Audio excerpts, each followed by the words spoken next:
Luke Jones is here. He's Baltimore Luke. He's out in Owings Mills.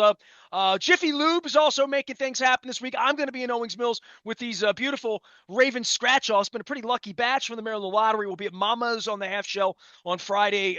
My buddy Howard Scher is going to be out there. Mike Warren's going to be coming by. Finn McCusker, Scunny's son. Both of the Bob Irsay dummies are in the Nacho Mama's location. So, and Finn didn't even know the story about how the dummies got there.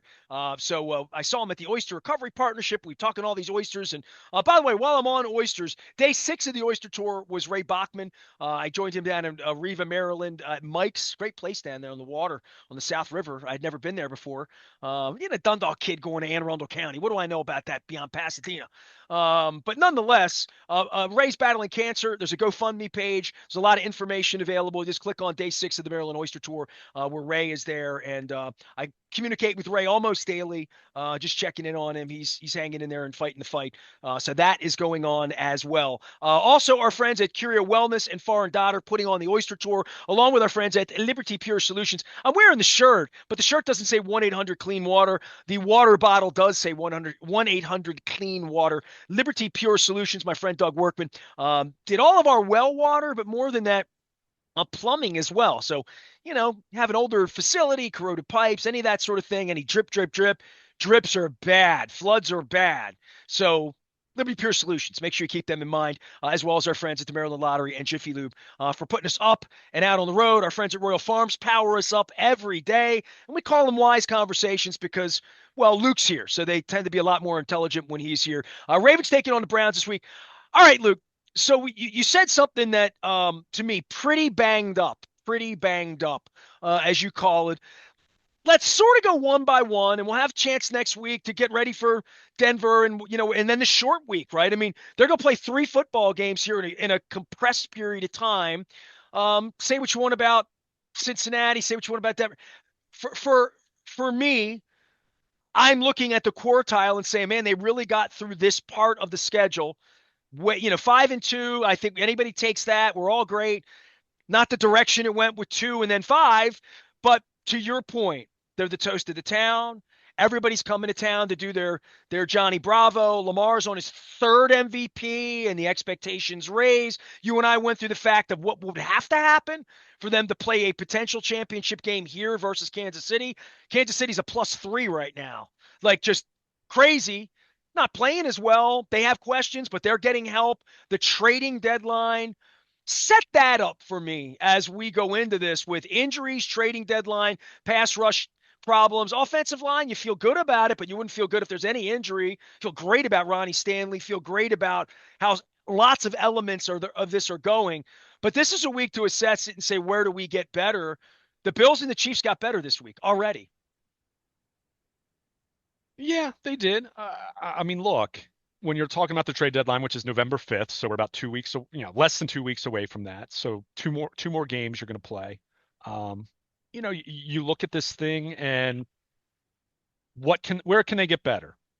Fans inevitably, and look, I'm not beating anyone up here. It's just Ravens fans have been conditioned to think about wide receiver, and you look at the fact that the Chiefs, DeAndre Hopkins, the Bills have gotten Amari Cooper, the Jets, Devontae Adams. I care way less about that because I just don't think the Jets are a factor. But those other 2 teams have been right there. The Chiefs have been the team, and the Bills have been right there with the Ravens and wanting to be that team to come out of the AFC. So do I think the Ravens really need a wide receiver at this point?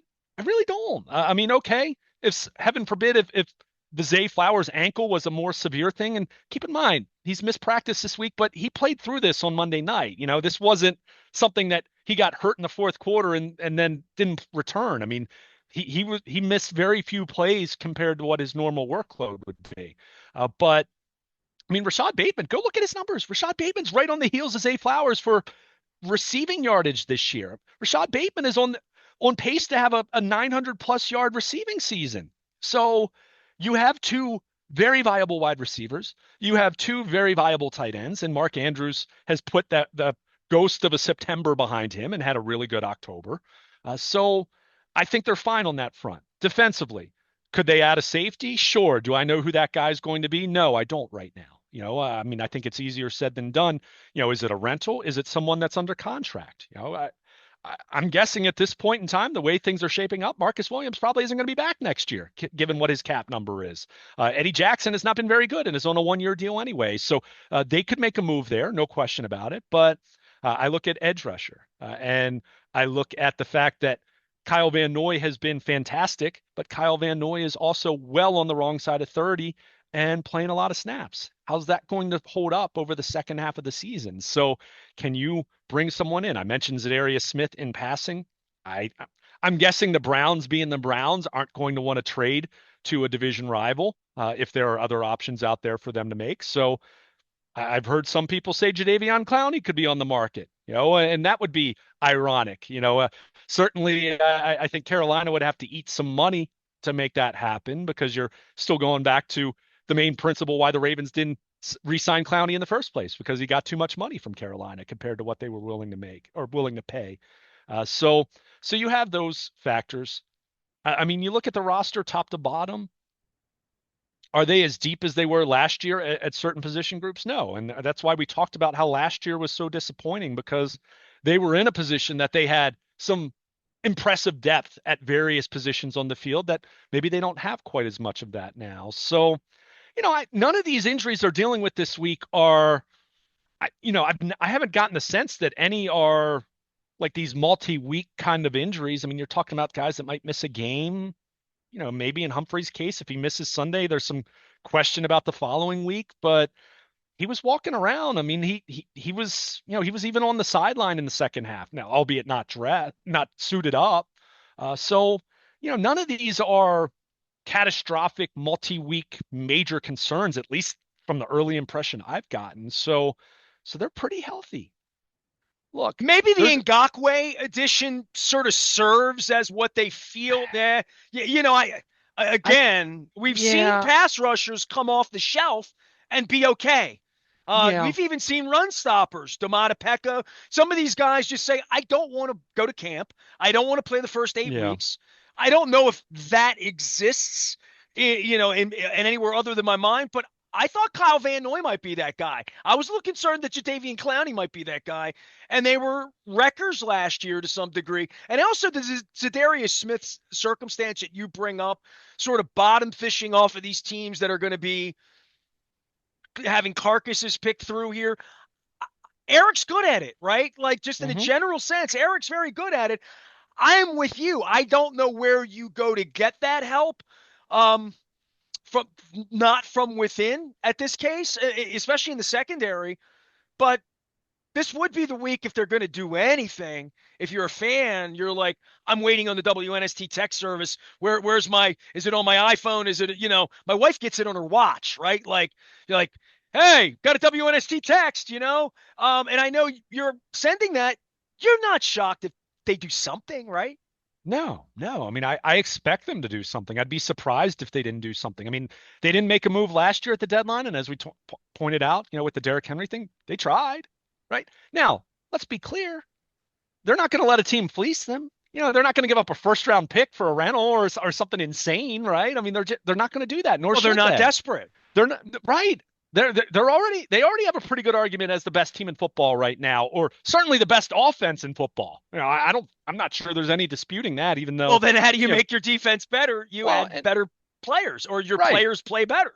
But you also get into, okay, how much of it is a talent thing and how much of it is a coaching thing. And when I say a coaching thing, not saying that Zach Orr stinks at his job, just that this transition hasn't been as smooth as they would have hoped, right? I mean, clearly they've continued to have miscommunications on the back end of the defense. So, do you need to streamline some things? Do you need to simplify some things? Do you need to clean some things up? Do you need to change up some tendencies? Are there certain guys that need to be doing different things than what they've been asking them to do? So, there's all that, but could you add an edge rusher? Yeah, I mean, I think Yannick Ngakoue was a perfectly fine addition, but is he a premier top two or three pass rusher on a championship hopeful defense at this point in his career?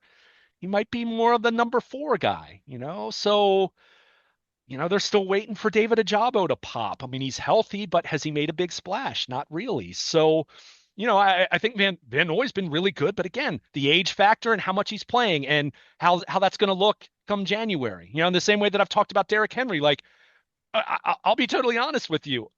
From a standpoint of the Ravens championship hopes, I really have no interest in Derrick Henry setting the all-time single-season rushing record because that means he's touching the ball a heck of a lot. And as amazing as he is, you want him in January, fresh, not the guy who's rushed for 2,000 yards already. I don't think he's unfresh look, when he's running for 80-yard touchdowns. You No, know what I mean? I And hear that's you. the way And he's look, amassing his largesse. 500 of these yards have come on 6 runs. Understood, but we're also talking about someone who's going to be 31 in January. At some point in time, you also have to have some common sense about this. That's why, and I'd be remiss, and my apologies that we've talked as long as we have. Keaton Mitchell returned to the practice field on Wednesday. Now, he's not playing this week. I'm guessing he's not playing the following week. I think he's going to need some time to ramp up here. I think you need to have tempered expectations as far as what he could be, but look, you talk about Derrick Henry at the trade deadline last year, or we talk about this happening or that happening, or Lamar not playing well, or Zay Flowers fumbling the ball going over the goal line against Kansas City, and some of the inopportune penalties that they had.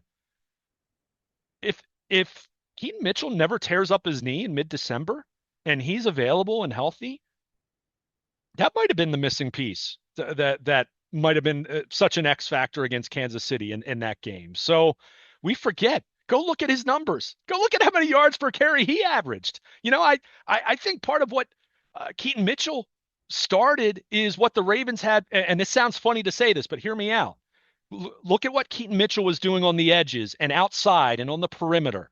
Derrick Henry, for all the talk about how big he is, where does he do his best work? Running on the perimeter. So I think what Keaton Mitchell was doing, I think was that principle is what the Ravens had in mind and wanting to keep going and saying Derrick Henry can do those things, albeit he just does it in a very different way because he's 250 pounds as opposed to, whatever Keaton Mitchell is, 200, 195, whatever he is. Well, this is where I would say to you, if I'm writing Purple Rain 3 and I'm not at the end of this with Eric DeCosta sitting at a coffee establishment, I would say the misdirection's the thing. And the misdirection's the thing because you have a quarterback that's faster than anybody on the field. I mean, you have a queen in chess. Can go anywhere, anytime it wants. And usually the queen doesn't have the football. That the fastest person on the field, usually Keaton Mitchell or Zay Flowers or like that, right? Or a freakish tight end matchup to matchup. But one of the things that this team does so well, and they did it under Roman with a running mindset, was create space. And the running back gets the ball in space, whether it's Walter Payton or whether it's Barry Sanders, who could make you miss and had this first step quickness and burst. But it's space. You give a guy with speed space to ramp up and vision. Imagine Justin Forsett in this offense, who had the best vision of any running back I've ever seen. Like, I'll say that straight away.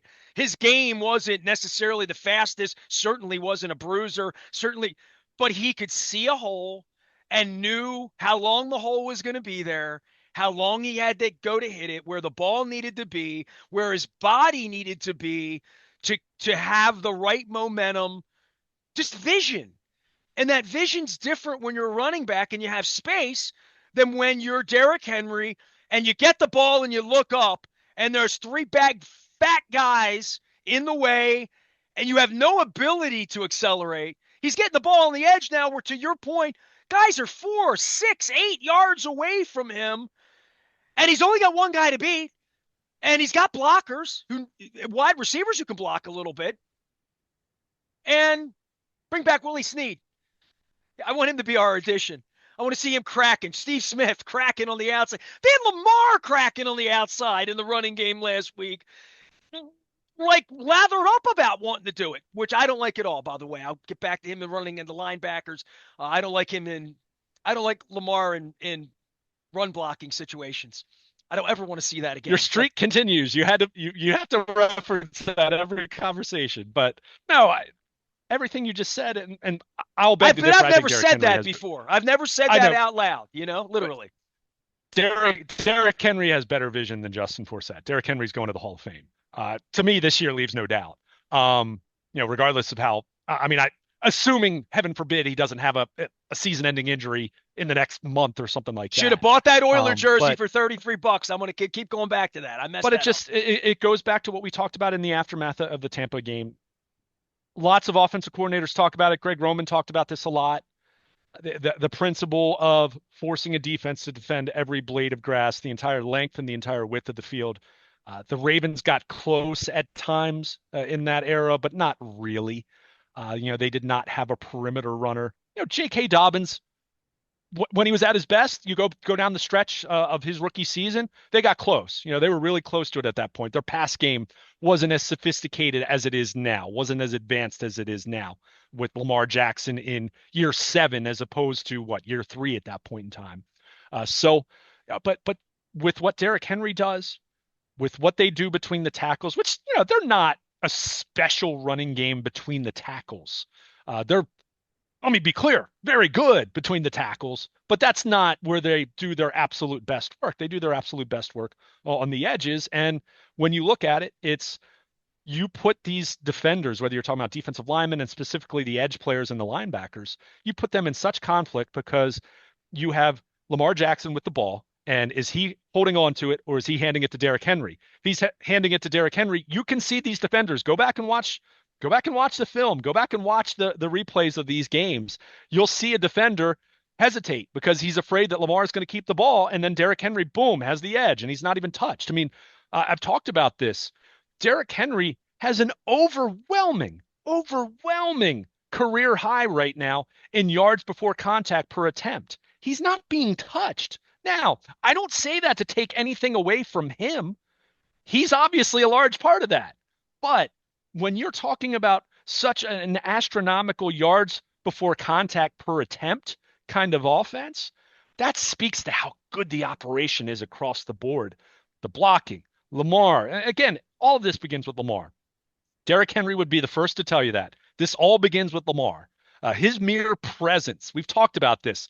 Street running backs have come in here and had success because Lamar is the quarterback. That was my argument against spending all the money for Derrick Henry because they were able to do it with anyone they brought off the street. And my thought was just allocate those resources elsewhere. That was the gist of my argument. It wasn't that Derrick Henry's not a great running back, but you have all of this together collectively. So these defenders are in conflict. These linebackers are in conflict. And then, oh, yeah, their play action game is fantastic. So then every time you run a play fake, you're worried about Derrick Henry or Lamar keeping the ball. And then, oh, well, the linebackers and, slot or not linebackers, the tight ends and any slot receivers are, running over routes over the linebackers and in front of the safeties. I mean, the intermediate passing game is just on point. And, oh, yeah, now you're throwing in the deep shots to Rashad Bateman that are working out and they're starting to hit on those. So, how do you stop them? I mean, it's that simple. How do you stop them? And it's not, it's one guy in the sense that Lamar is the MVP and on his way to being MVP again at this point as we're approaching the midway point through the season. But beyond that acknowledgement of how great Lamar is, I mean, they've got talent everywhere. And you have an offensive line that struggled the first couple weeks, no question about it. But that group has faded into the background in terms of discussion.